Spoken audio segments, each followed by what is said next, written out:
All right. All right. Quick caveat here. I actually dicked up the first minute and 40 something seconds of this video. There was a YouTube video playing in the background and I was not aware of it. So my recording software was recording the sound to that as well as the sound the stuff that I was saying. So anyway, the first minute and 41 seconds can be summed up as I am 39 years old. I spent 20 years in the military, and I am going through a transition. This is episode 1 of Morning Coffee, and hopefully I can do it every day. Anyway,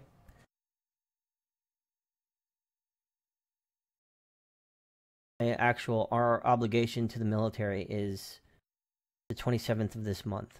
Currently, I'm on transitional leave, it's called, which is basically all my vacation that I had saved up throughout those 20 years, and I've applied it to the tail end of my Army career, which allows me time to find another job or do whatever, right? So I've been searching for a new job, and it's been a big source of frustration for me. It's I'm starting to learn how to deal with it a little bit better, but it's been a big source of frustration for me. It's I keep getting that I'm either overqualified or underqualified, but nothing in the middle. Nothing that's been acceptable, I suppose. I've gotten My coffee's getting cold. It took me too long to set up this stupid video stuff. I've gotten a couple of interviews. One was with this company north of here in Arlington, Virginia, that I thought was very promising. I was given a lot of positive feedback as far as my resume and the phone interview and even the actual in-person interview, but that ended up coming back as a bust because I was overqualified, and that was something that really kind of pissed me off because it didn't at the time, it didn't make sense to me why you would tell somebody that they're overqualified. I mean, the person applying is well aware of the job. At least they should be if you write your job description correctly.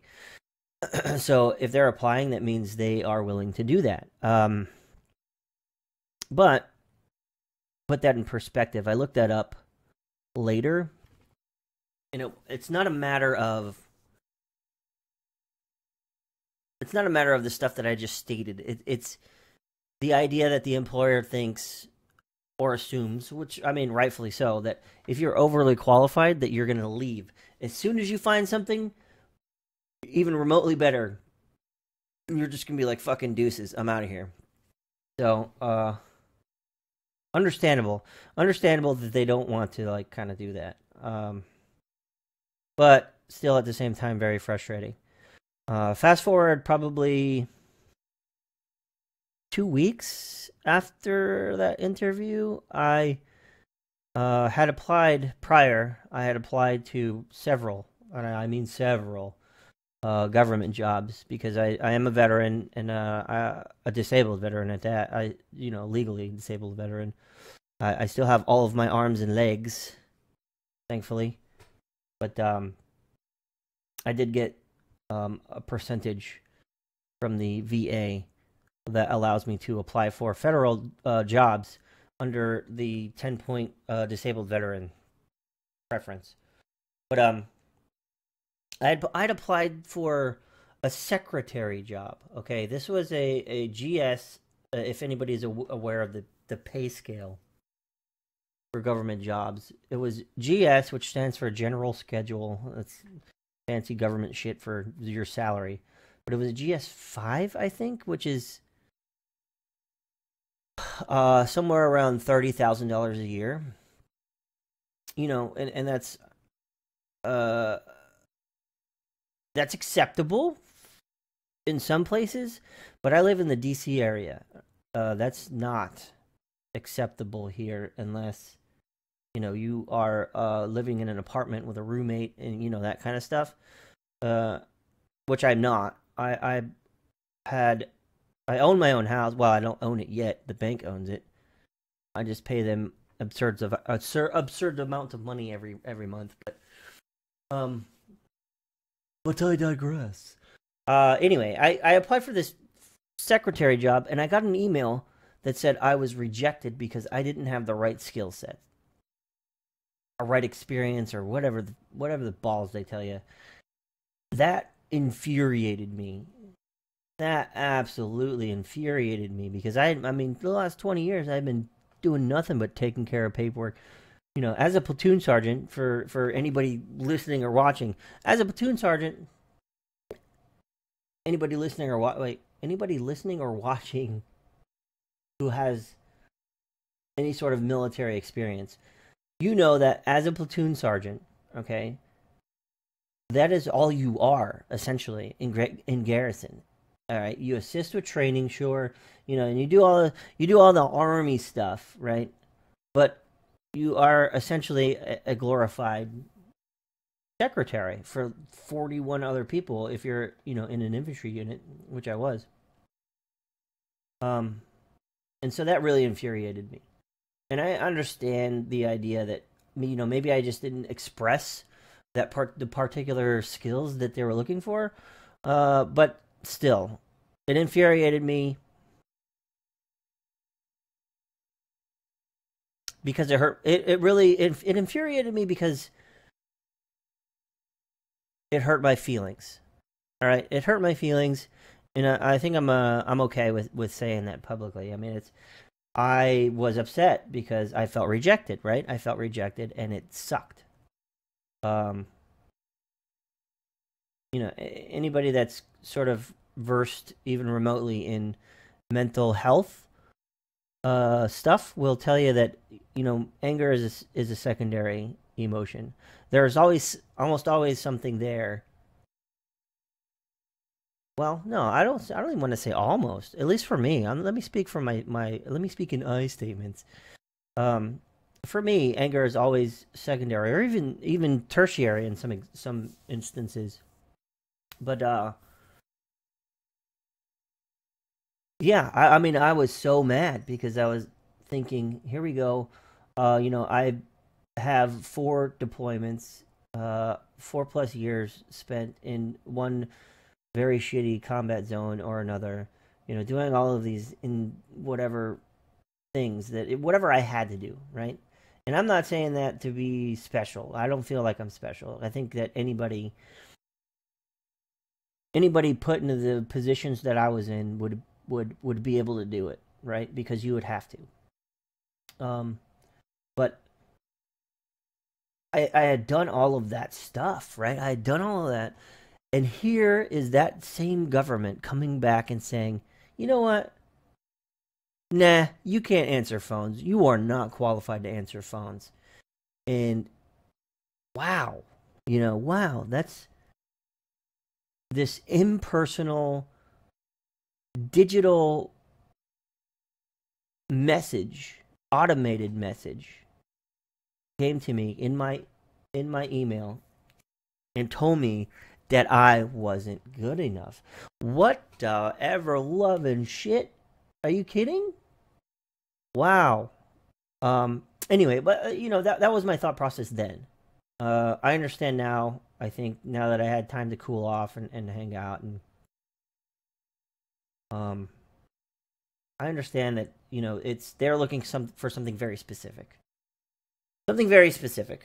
And I just didn't annotate that on my resume. On my federal resume that's like 5 pages long. It's stupid. Federal resumes are but uh,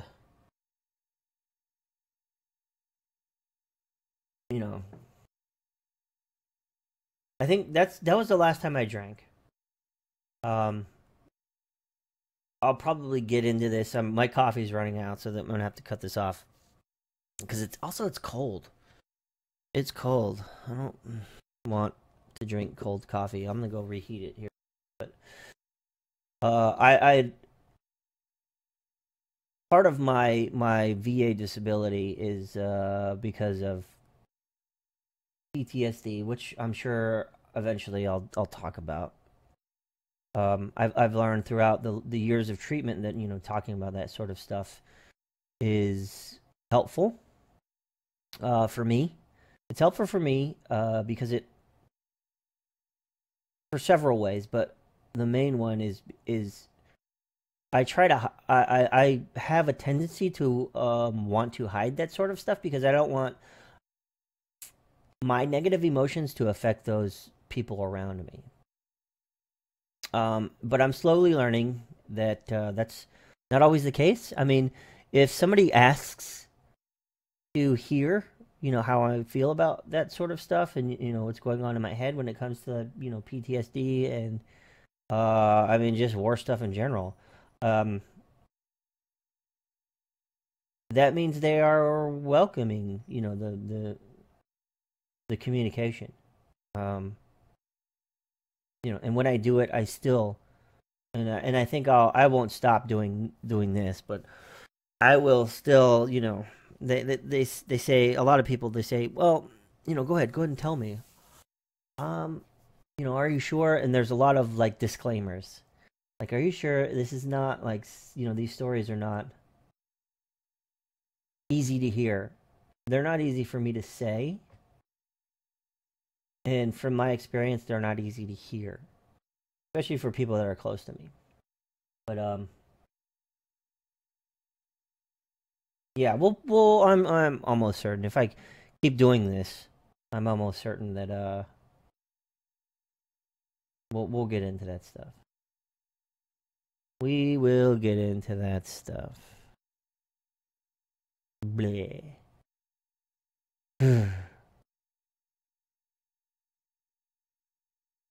I've gotten I've gotten a little bit overweight slightly, and so in my transitional leave process, I have no obligation to do anything. All I do is sit here for 5 to 11, 12 sometimes hours a day, looking for a job. So I'm trying to get my head out of my ass this morning and start working out again. Going back to my glory days, kids, when I was actually sexy. Right here. Um, but yeah, that's what's immediately going to happen, and then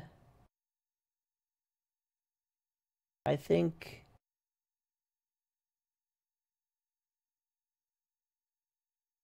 today, my other goals are going to be I got to fill out a bunch of paperwork. There's somebody that's willing to help me to find a better job. I have an interview Thursday for the Geek Squad on at Best Buy, which I mean, nice and chill, right? Sort of low stress. I'm assuming, relatively speaking, low stress. And I'm I'm a gadget dork. I like geek or whatever the proper term is. I like that sort of stuff. So kind of hanging out at Best Buy seems like not a bad gig. Not a bad gig at all. Oh, but we'll see. We'll see. I'm gonna go reheat this, finish drinking it, and I'll see you guys tomorrow. Hopefully.